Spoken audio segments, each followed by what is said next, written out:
CAP option C, c'est la Sophie. J'ai pas fait le choix de venir ici, mais finalement ça m'a permis de découvrir de nouvelles filières. Après je suis resté du lendemain du lycée. Donc moi je peux continuer en bac pro vente et en BTS. Donc, si ça vous intéresse de venir un peu voir comment ça se passe, je vais voilà. J'étais au collège du Carbet. J'ai choisi ce lycée par rapport à mon projet professionnel. Je suis en Tocom. Alors, j'ai choisi ce lycée parce que j'ai vu que ça m'intéressait beaucoup. Quand je suis arrivée dans le lycée, on a été bien accueillis par l'équipe pédagogique. Aussi, quand nous sommes arrivés, nous avons vu que nos salles étaient bien équipées par des ordinateurs, par la clim. Nous disposons aussi d'un magasin dans le lycée. Alors, j'ai aussi choisi ce projet parce que je pense continuer dans ce lycée jusqu'en BTS et je pense que tout le monde peut venir dans ce lycée. Venez tous à l'Université Sophie. Je suis lycéen au lycée Lumina Sophie, qui se situe dans la cité aux Annales, à Chelsea.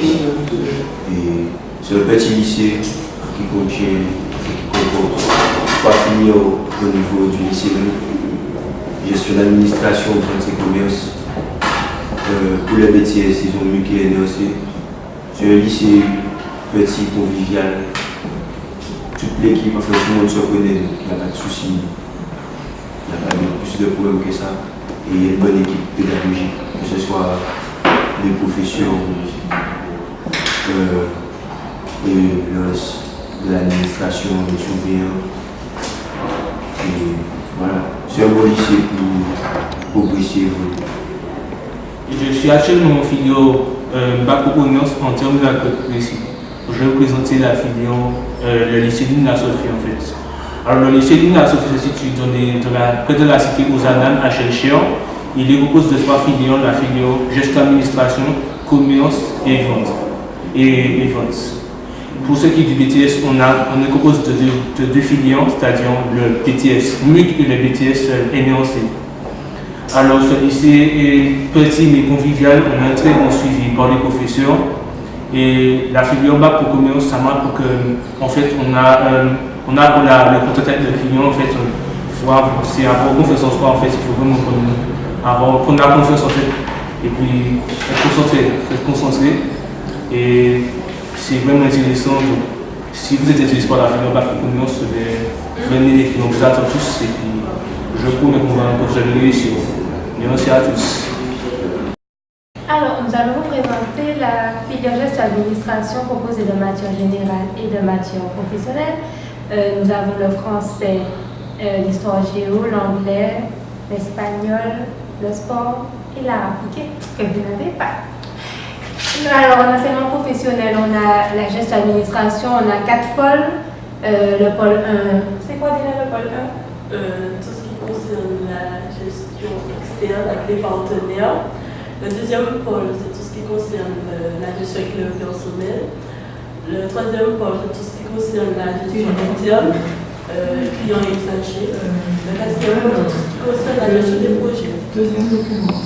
On travaille, on a les maths aussi, mais on travaille beaucoup en professionnel sur nos postes informatiques. Donc là, c'est notre salle.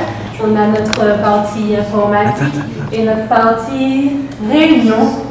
Quand on fait des simulations, des scénarios et tout ça, on a un équipement informatique et multimédia connecté à Internet et un réseau interne. Alors, on a 22 semaines de stage sur les 3 ans. En classe de seconde, on a 2 stages, 2 autres en première. Sur la durée de la première et à la seconde à la première, on a la préparation au BRP. Donc il faudra faire des fiches à partir de vos stages et des situations professionnelles comme on a fait en cours. Et en terminale, je te laisse expliquer. En terminale, il y aura au moins une quarantaine de fiches à préparer. Une quarantaine de fiches à préparer afin de passer l'épreuve du bac.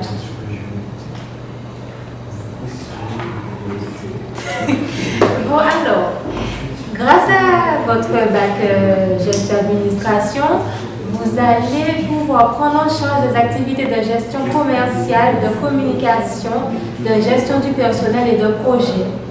Donc, en gestion commerciale, vous allez gérer les factures fournisseurs et tout ça. Gestion du personnel, les ressources humaines, les embauches, les débauches, les licenciements, et les projets, genre vous travaillez en mairie, il y a un spectacle organisé dans la ville et il faut faire tout le financement du projet, tout ça. Ensuite, vous allez pouvoir maîtriser parfaitement l'expression écrite et orale, utiliser les technologies de l'information, de la communication, Internet, messagerie, blog, tout ça. Contrôler la qualité des tâches effectuées. Et je pense que c'est tout, on a tout dit. Surtout, faites vos fiches depuis la seconde. N'oubliez jamais ça, les fiches. Bonjour, je m'appelle Jérémy, actuellement au lycée Louis Sophie à terminale. Et je suis inscrit de Montpellier AP bien seulement. Je me pose plein de questions. Quelle poursuite d'études? Quelle BTS? Pourquoi MUC plutôt que l'UNC? MUC, c'est la famille ou MUC, c'est une entreprise. c'est la voie des patrons? C'est management équipe. Oui, c'est avoir l'âme de leader. MUC, c'est le collage.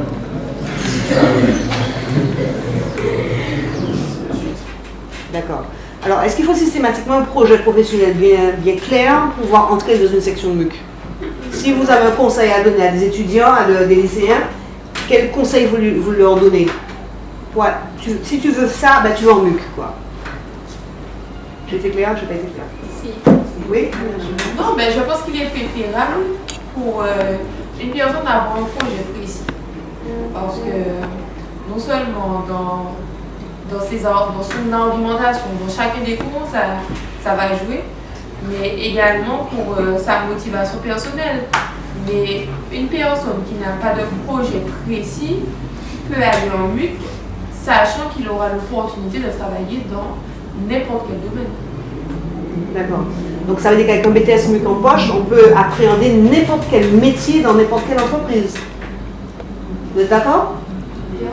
N'importe quel métier dans n'importe quelle entreprise avec un BTS MUC?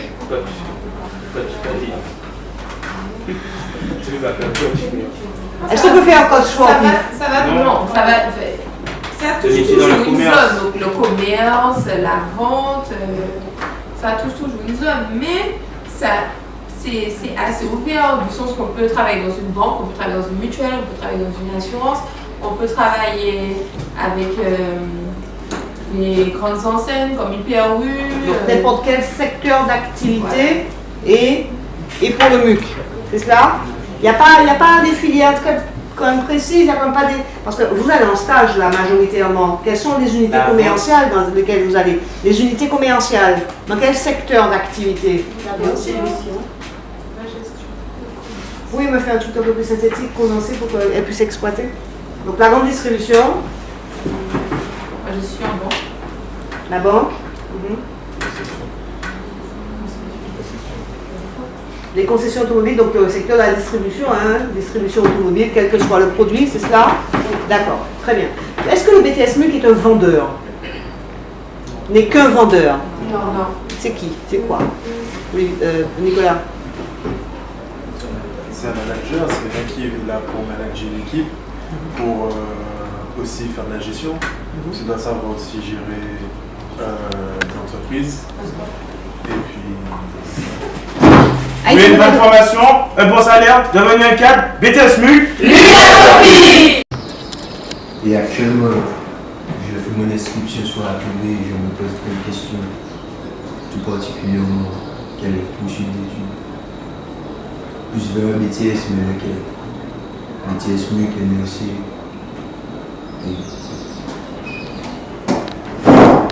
Quel BTS? Donc selon mon expérience, moi je te propose de te guider plusieurs NLC parce que on a une formation qui tout déporte, c'est-à-dire que tu seras dans plusieurs relations avec le client, tu vas faire le client, tu négocieras, tu entraîneras des rendez-vous. Donc ça va toujours plus déporter, spécifiquement parce qu'il est plus demandé, c'est-à-dire que ce ne sera pas uniquement dans les ventes de divers produits ou services, ce sera également dans d'autres secteurs demandés. Donc c'est une formation qui touche plusieurs